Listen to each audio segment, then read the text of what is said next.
Hello viewers, मां आहियां कुंज ऐं तव्हां हिन वक़्तु असांजो यूट्यूब चैनल ॾिसी रहिया आहियो। अॼोके हिन वीडियो में असीं तव्हां सां हिकु ख़बर शेयर करण वारा आहियूं जेका सिंध जे मशहूरु अदाकार असद कुरैशी मुतालिक़ आहे। अॻिते वधण खां पहिरियां असां तव्हांखे गुज़ारिश कंदासीं त महिरबानी करे असांजे चैनल खे सब्सक्राइब कंदा ऐं गॾोगॾु घंटीअ वारे निशान खे लाज़मी दॿाईंदा त जीअं असांजा नवां वीडियोस तव्हां ताईं पहुचंदा रहनि। हाणे अचूं था असां पंहिंजे अॼोके वीडियो तरफ़।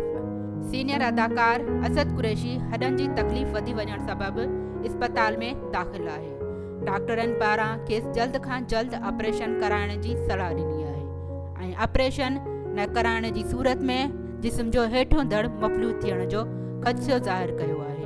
उन सिलसिले में सीनियर अदाकार असद कुरैशी सिंध सितारा खे ॿुधायो आहे त हॾनि जी ओचितो तकलीफ़ वधी वई आहे। पाण खणाए इस्पताल पहुतो आहियां।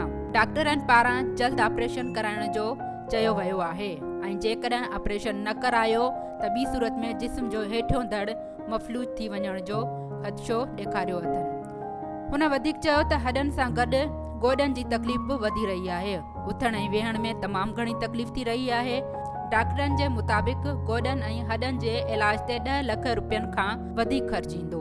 हिन चयो त दिलि जी तकलीफ़ में पहिरियां ई मुब्तला आहियां, बाईपास थियल आहे, मथां हिन तकलीफ़ निंड आराम करे छॾी आहे। सिंध वासियुनि खे दुआ जी अपील आहे त जल्द मुंहिंजी सिहतयाबीअ लाइ दुआ कनि त जीअं मुंहिंजी तकलीफ़ ऐं परेशानी ख़तमु थी वञे। उमेद आहे तव्हांखे असांजो अॼु जो वीडियो पसंदि आयो हूंदो।